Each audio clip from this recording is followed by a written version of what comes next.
Assalamualaikum warahmatullahi wabarakatuh. Selamat pagi anak-anak kelas 8. Pada hari ini kita akan melanjutkan pembelajaran kita tentang beriman kepada kitab-kitab Allah Subhanahu wa taala dalam pembelajaran akidah akhlak. Setelah itu kita masuk ke pembahasan. Yang pertama ialah pengertian iman. Apa sih iman? Secara bahasa, iman itu adalah membenarkan dan mempercayainya. Adapun menurut istilah, iman ialah keyakinan yang teguh atau tertancap di dalam hati, ditetapkan, diucapkan dengan lidah, dan dilaksanakan atau diperbuat dengan seluruh anggota badan. Lalu yang kedua ada pengertian kitab dan suhuf. Apa itu kitab? Kitab ialah kumpulan wahyu Allah yang disampaikan kepada para rasul untuk diajarkan kepada manusia sebagai petunjuk dan juga pedoman hidup. Lalu ada suhuf. Suhuf apa? Suhuf ialah wahyu Allah yang disampaikan kepada rasul tetapi masih berupa lembaran-lembaran yang terpisah. Tetapi ada persamaan dan juga perbedaan. Persamaannya apa? Kitab dan suhuf sama-sama wahyu dari Allah Subhanahu wa taala. Nah, ini perbedaannya. Isi kitab lebih lengkap daripada suhuf. Nah, kitab juga dibukukan, sedangkan suhuf tidak dibukukan. Allah menyatakan bahwa orang mukmin harus meyakini adanya kitab-kitab Allah suci, kitab-kitab suci yang turun sebelum Al-Quran, seperti disebutkan dalam firman Allah dalam surat An-Nisa ayat 136 yang berbunyi, Bismillahirrahmanirrahim, Ya ayyuhalladzina amanu billahi wa rasulih wal kitabil ladzi nazzala ala rasulih wal kitabil ladzi anzala min qabl. Wahai orang-orang yang beriman, tetaplah kamu sekalian beriman kepada Allah dan juga Rasul-Rasulnya, dan kepada kitab yang Allah turunkan kepada Rasulnya dan kitab-kitab yang diturunkan sebelumnya. Adapun beriman kepada kitab-kitab Allah itu hukumnya wajib dan merupakan urutan ketiga dalam rukun iman. Ada 4 jumlah kitab yang harus kita yakini. Apa saja itu? Yang pertama, kitab Taurat.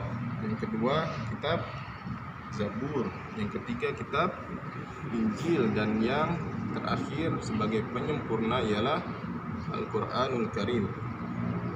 Kita bahas kitab Taurat terlebih dahulu. Kitab Taurat diwahyukan kepada Nabi Musa alaihi salam sekitar abad ke-12 sebelum Masehi. Nah, pada saat itu Nabi Musa diutus oleh Allah untuk berdakwah kepada siapa? Pada Bani Israel, agar dia mengikuti perintah Allah sesuai yang disampaikan oleh Nabi Musa alaihissalam. Adapun bahasa yang digunakan dalam kitab Taurat yaitu bahasa Ibrani. Dalilnya diturunkan kitab Taurat terdapat di surat Al-Maidah ayat 44 yang bunyinya Bismillahirrahmanirrahim, Inna anzalna Taurata fiha hudaw wa nur. Ini penggalan ayatnya saja. Sesungguhnya kami telah menurunkan kitab Taurat yang di dalamnya terdapat petunjuk dan cahaya yang menerangi. Masuk kepada kitab Zabur. Kitab Zabur diturunkan oleh Allah kepada Nabi Daud alaihi salam untuk tetap sama, yaitu bangsa Bani Israel. Kan tetapi untuk umat Yahudi, kitab ini diturunkan sekitar abad 10 sebelum Masehi, tepatnya di daerah Yerusalem atau yang kita kenal dengan Yahudi di sana. Sebenarnya tanah Palestina juga, cuma diklaim oleh Yahudi. Dalil diturunkannya kitab Zabur apa? Bismillahirrahmanirrahim. wa rabbuka a'lamu biman fis samawati wal ard wa laqad faddalna ba'dhan nabiyyina 'ala ba'd wa ataina Dawuda zabura.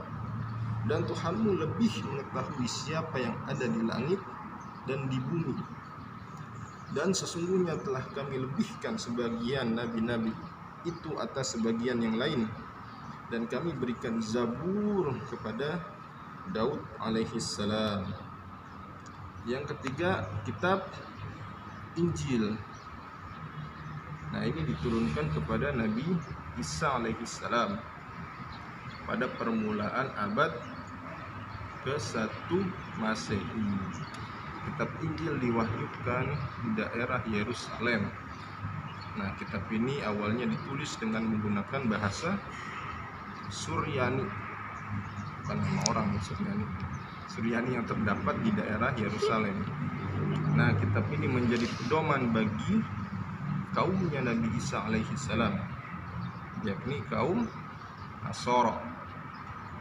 Dalil diturunkannya kitab Injil masih di dalam surat Al-Maidah ayat 46. Di potongan ayatnya. Bismillahirrahmanirrahim. Wa atainahul injila fihi hudaw wa nur. Dan telah kami berikan kepadanya, yaitu Isa alaihi salam, kitab Injil, di mana di dalamnya terdapat petunjuk dan cahaya yang menerangi. Yang terakhir, kitab Al-Qur'anul Karim, diturunkan pada abad ke-7 Masehi sekitar tahun 611 sampai 632 Masehi. Kitab Al-Qur'an merupakan kitab yang diturunkan oleh Allah kepada nabi dan rasul yang terakhir. Siapa itu? Yaitu Muhammad sallallahu alaihi wasallam, sebagai penyempurna dan membenarkan kitab-kitab sebelumnya. Dalilnya apa? Banyak sebenarnya dalilnya, cuma satu yang saya ambil di sini, terdapat di surat Al-Baqarah ayat 2. Bismillahirrahmanirrahim. Dzalikal kitabu la raiba fihi hudan lil muttaqin. Kitab Al-Quran itu tidak ada keraguan padanya sebagai petunjuk bagi mereka yang bertakwa. Sekarang kita masuk ke pokok kandungan kitab-kitab Allah. Yang pertama, Taurat. Ada 5 pokok kandungan isi kitab Taurat. Yang pertama, perintah menghormati dan mencintai Allah dengan ketaatan terhadap perintah dan menjauhi larangannya. Yang kedua, perintah berzikir kepada Allah dengan penuh khidmat dan khusyuk. Yang ketiga, perintah mengkuduskan hari Allah, yaitu hari Sabtu, yaitu hari ke-7 setelah bekerja selama 6 hari. Yang keempat, perintah menghormati kedua orang tua. Dan yang terakhir, perintah menghindari pembunuhan sesama manusia.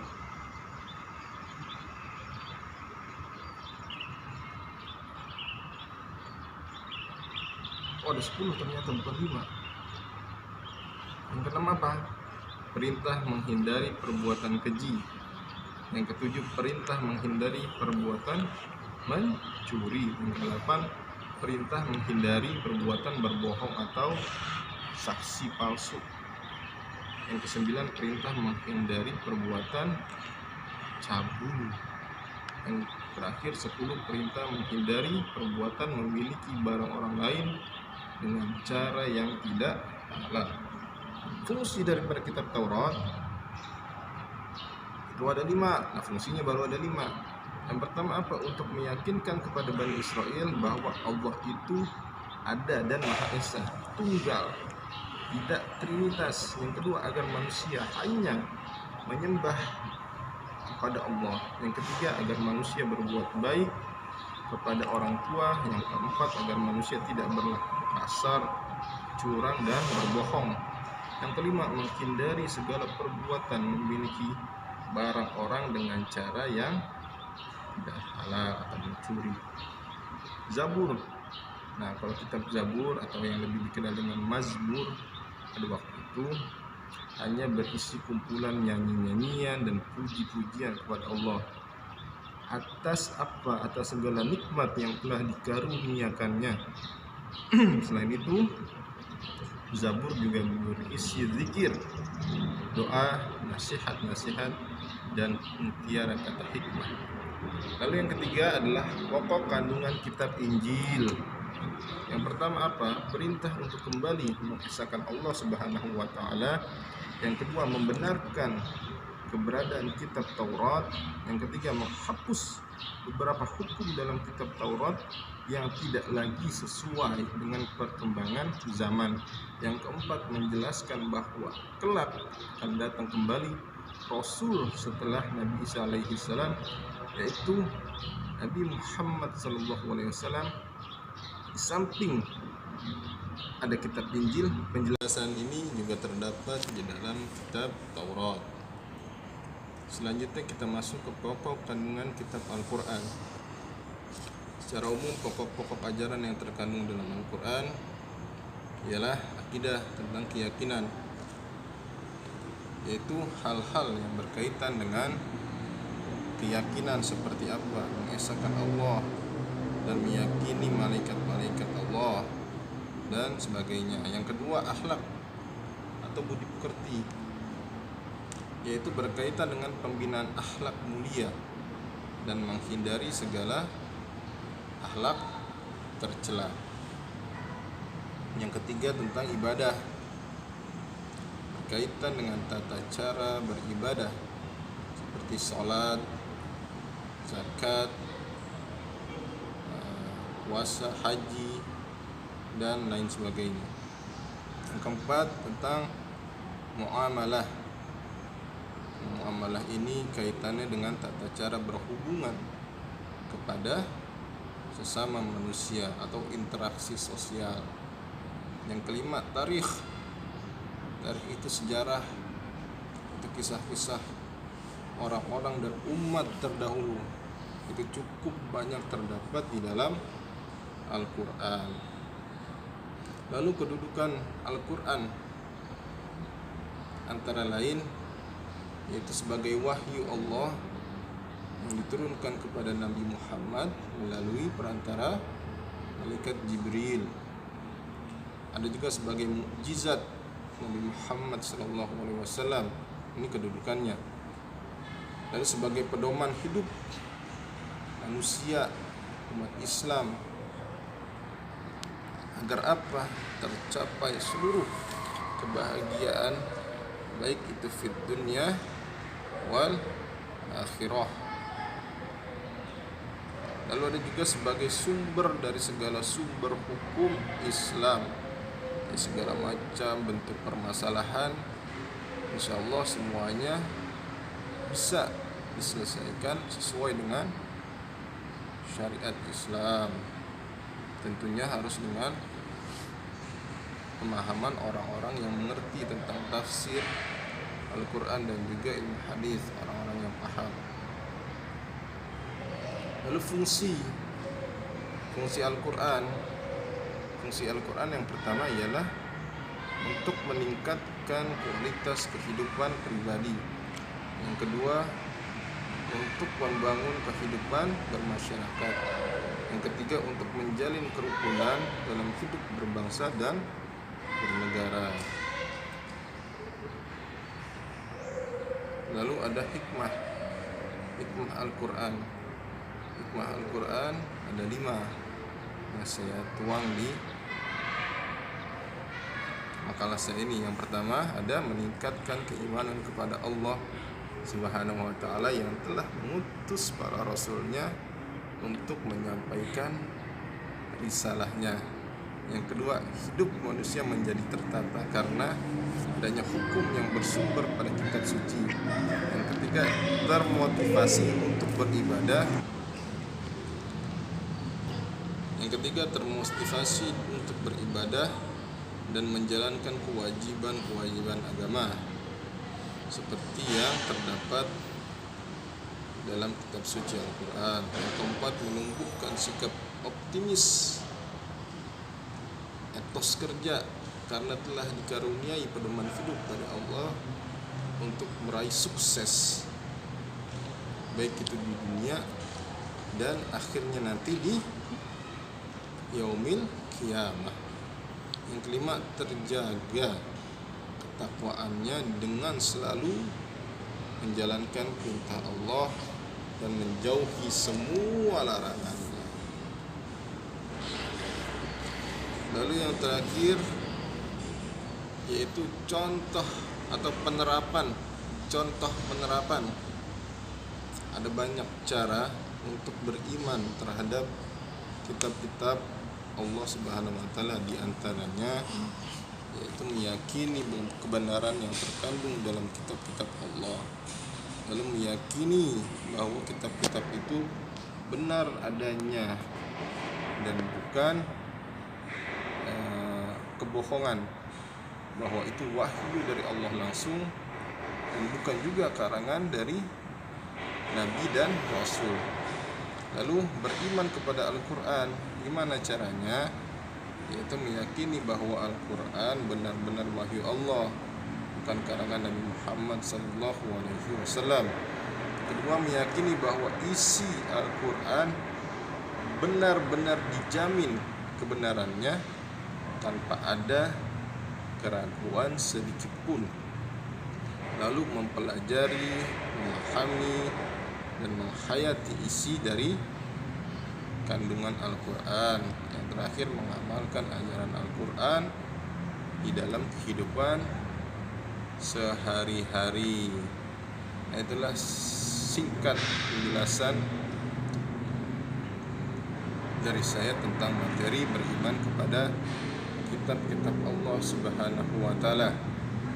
Apabila dalam menyampaikan penjelasan ini terdapat kata-kata yang kurang, mohon dimaklum dan dimaafkan. Sekian dari saya, kurang lebihnya mohon maaf. Billahi taufiq wal hidayah. Wassalamualaikum warahmatullahi wabarakatuh.